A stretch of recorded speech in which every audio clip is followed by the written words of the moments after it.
La Fed et Jérôme Powell ont annoncé il n'y a pas si longtemps que ça qu'ils vont baisser les taux de la Fed le 18 septembre. Sur le papier, c'est une bonne nouvelle. Ça va relancer la croissance, ça va relancer l'investissement et ça va relancer également la croissance économique. Mais cela signifie également que l'économie risque de basculer en récession car lors de 11 des 15 dernières fois où la Fed a réduit justement les taux directeurs et les taux d'intérêt dans un cycle économique et au cours des 70 dernières années, on a connu une récession et un taux de chômage qui a grimpé en flèche juste après. Et maintenant, il est intéressant de noter que beaucoup de gens, il faut le dire, vous font croire que les baisses des taux d'intérêt de la Fed seront bénéfiques pour l'économie. Beaucoup pensent que les prix des maisons et des actions ou encore des marchés émergents, comme le secteur de la crypto-monnaie, vont augmenter davantage lorsque la Fed aura réduit les taux d'intérêt. Et j'ai envie de te dire oui mais non. Et surtout, tu dois te demander qu'est-ce que je fais là au milieu de Los Angeles? Eh bien, je vais t'y répondre dans un instant, mais avant, retournons au studio. Car oui, ici, je t'ai réalisé un tableau ici qui reprend les 70 dernières années et les périodes où à chaque fois on a connu ce fameux pivot de la Fed, cette baisse des taux directeurs ici. Donc sur les 70 dernières années, tu as les 15 périodes ici et on est sur cette fameuse 16e période ici. D'ailleurs, tu me donneras un nom parce qu'on a des périodes qui sont assez parlantes comme la grosse récession, le Covid, la bulle Internet. Mais cette 16e période est quand même assez particulière et on est typiquement dedans. Donc je t'invite à mettre en commentaire si jamais tu veux donner un nom à cette 16e période. Mais ici, on reprend sur les 70 dernières années et quand on voit sur les 15 dernières périodes, il n'y a pas eu de récession sur 4 cas sur 15 alors qu'on a eu une récession sur 11 cas sur 15, ce qui fait à peu près 70% de chances d'avoir une récession après une fameuse coupure de la Fed. Et d'ailleurs, si on reprend un petit peu ce tableau qui reprend le chômage ici aux États-Unis avec les taux de la Fed, on voit qu'à chaque fois, enfin 11 cas sur 15, il y a eu une récession tout de suite après. C'est-à-dire que par exemple, si on prend cette ligne bleue ici, on a eu une coupure des taux et ensuite on a eu une montée assez explosive du chômage tout de suite après. Que ce soit ici, que ce soit ici, que ce soit ici, dernièrement avec le pic du Covid ici, à chaque fois, il y a eu une montée du chômage et il y a eu un impact négatif sur l'économie américaine. Maintenant, il faut se poser la question, quelles sont les probabilités de voir justement ces taux réellement baisser? Car la baisse des taux, rappelle-toi, il en parlait en mai, il en parlait en juin et maintenant on est en septembre. Et sans parler que la Fed avait même évoqué qu'il n'y aurait pas de baisse de taux avant 2025. Mais si on regarde justement le Fed Watch, on est sur le site ici de la Fed. Donc, le rendez-vous est dans quelques jours maintenant. On se rend compte qu'il y a à peu près 100% de chances d'avoir une fameuse baisse des taux. Parce qu'actuellement, on est sur 5,25, 5,50 au niveau des taux. Et le 18 septembre 2024, il faut s'attendre à une baisse des taux. En tout cas, le consensus montre qu'on aurait une baisse des taux à 5 ou 5,25%. Et ce, à 65% de chance, 65,5% de chance pour être très précis. Et on aurait une probabilité à 34,5% de chance d'avoir un taux qui baisse à 4,75%. 5%. Et maintenant, le gros problème, c'est que la Fed doit maintenant bichonner certaines statistiques. Qu'est-ce qu'il fait, lui? Et notamment le chômage qui a connu une hausse de 20%, 21% pour être plus exact sur la dernière année. Donc, tout en combattant aussi l'inflation, qui a légèrement baissé de 2,9%.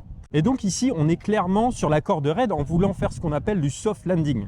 Tu sais, ce fameux atterrissage en douceur pour ne pas impacter l'économie et pour protéger justement l'emploi, tout en combattant l'inflation. Donc, j'ai envie de dire que c'est un peu compliqué sur le papier. Donc, ce qu'il faut comprendre, c'est que la Fed, elle ne se bat pas non seulement contre l'inflation, mais également contre la hausse du chômage qui est en train d'augmenter petit à petit. Bon, au passage, tu vois que je suis en train de sortir de ma zone de confort. Je ne suis pas dans mon studio, j'alterne studio et un petit peu vie à LA ici.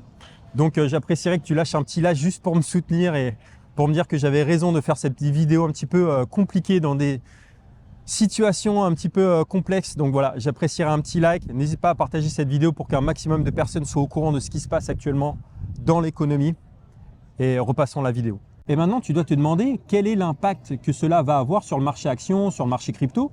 Et je vais t'expliquer ça dans quelques instants. Mais avant, il y a une question que je peux et que je dois me poser, que tu dois te poser, c'est et si j'avais tort? Et si il n'y aurait pas de récession en septembre et dans les 3 à 6 prochains mois?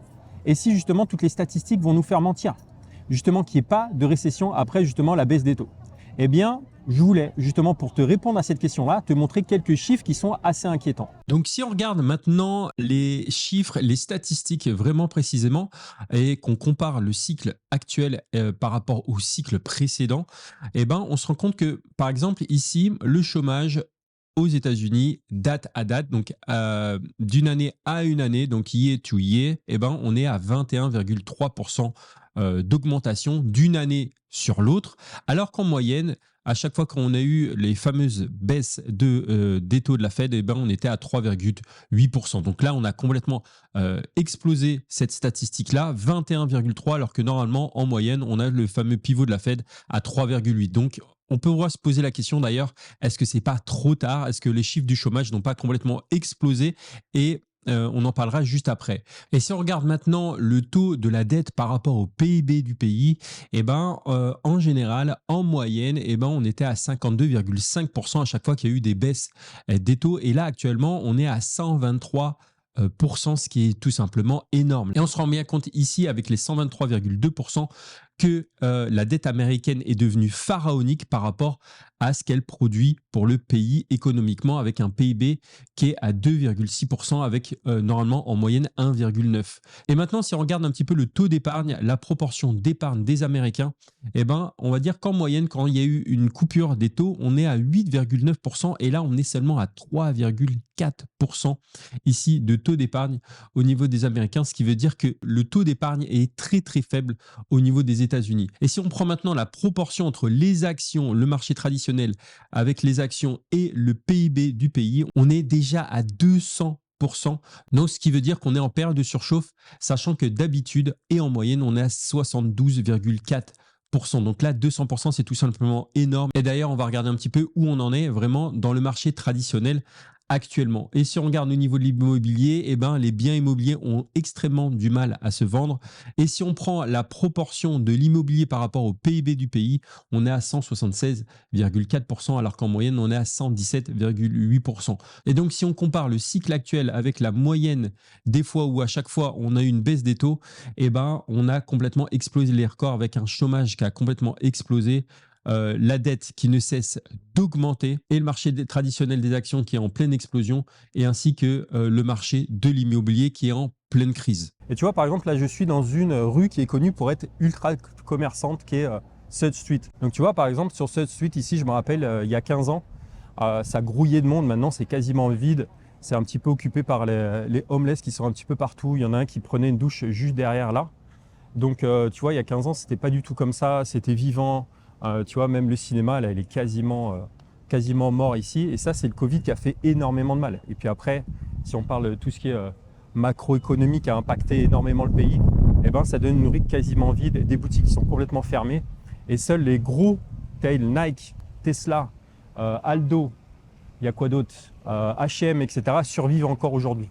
Donc tu vois, par exemple, derrière moi, on est en plein Sud Street et il y a ces boutiques-là qui sont complètement fermées. Donc tu vois, par exemple, ici à Santa Monica, les loyers sont assez énormes. Donc si on prend une boutique, admettons, de 100 mètres carrés, le loyer est tout de suite entre 7 000 et 10 000 dollars. Et pour 300 mètres carrés, donc à peu près une boutique comme celle-là derrière ou juste celle-là derrière, eh ben, il faut compter environ 30 000 dollars. Et si à cela, il faut rajouter les salaires, les frais, donc on va dire à peu près 60 000 dollars par mois, eh ben, je te laisse juste imaginer le nombre de chaussures ou de baguettes de pain que tu dois vendre simplement pour être à l'équilibre. Question qu'on peut légitimement se poser si tu es investisseur comme moi, c'est de savoir quel est l'impact de cette possible récession sur le marché action et également sur le marché crypto. Eh bien, on sait qu'on n'a pas forcément assez de data sur le marché crypto qui est encore un marché assez jeune, mais on sait que le marché crypto est souvent corrélé au marché traditionnel, même si on espère que ça soit complètement décorrélé, mais ce n'est pas le cas encore. Et actuellement, le marché traditionnel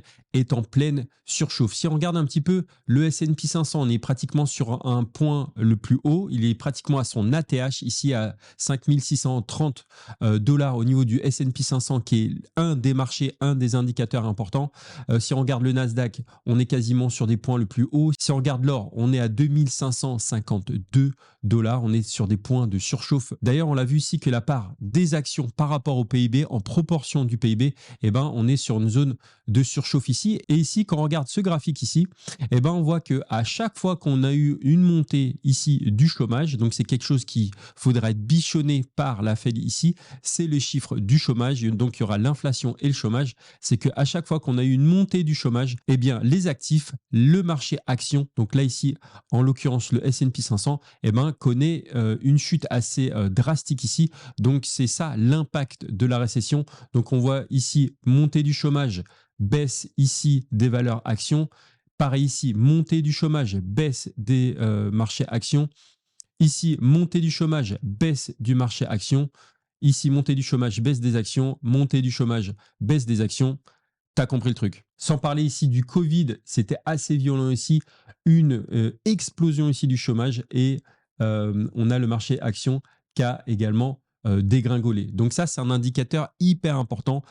Tu le vois ici, c'est au niveau du chômage et son impact justement sur le marché traditionnel, qui va avoir également un impact sur le marché crypto et donc tous ces marchés qui sont hyper volatiles, hyper susceptibles par rapport à toutes ces situations économiques.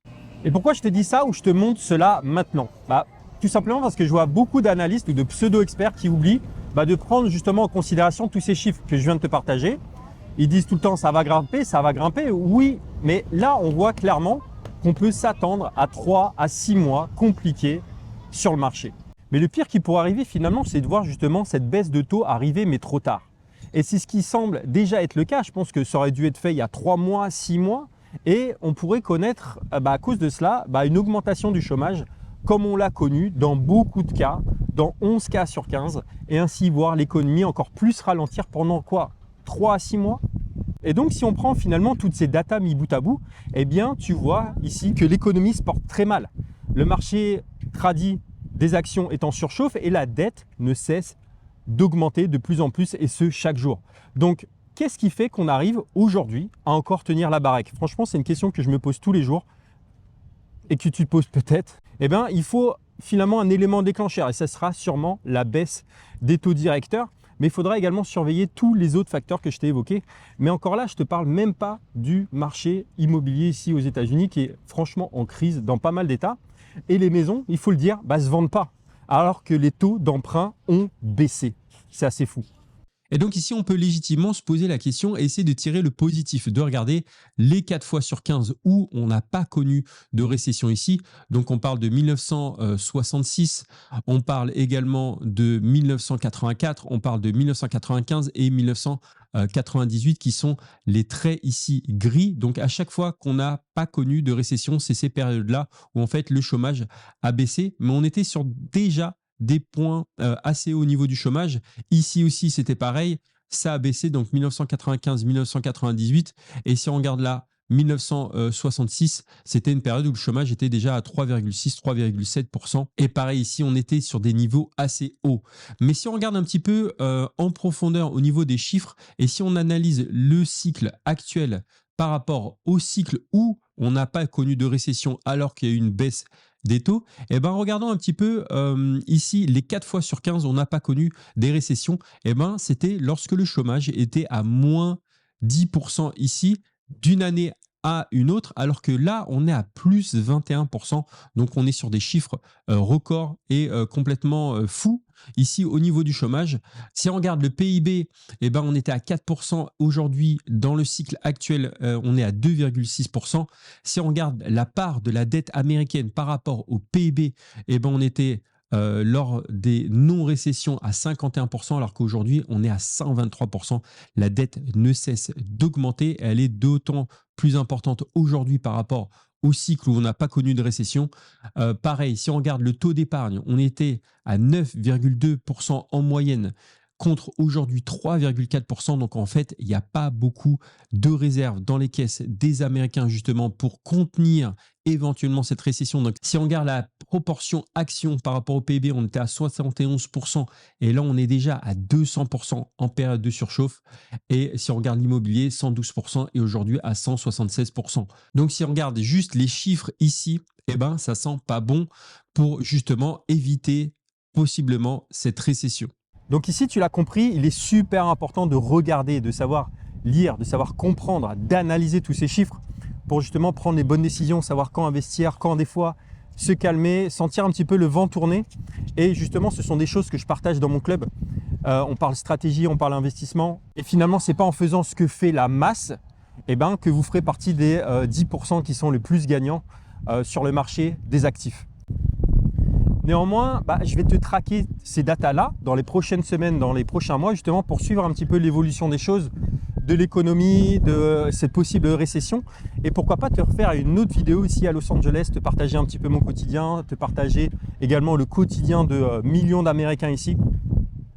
Et te parler, pourquoi pas, de l'impact de l'inflation sur le portefeuille, que ce soit l'immobilier également. Et en attendant, n'oublie pas de t'abonner, déclencher la petite cloche, partager cette vidéo à un maximum autour de toi. Et d'ici là, je te laisse avec une prochaine vidéo justement qui te parle un petit peu plus profondément de la récession, quel est son impact, qu'est-ce qui s'est passé historiquement parlant. Je pense que ça peut t'intéresser. C'est la continuité de cette vidéo et elle est ultra intéressante. Je te laisse, c'était Julien à LA, sous le soleil. À bientôt, bye.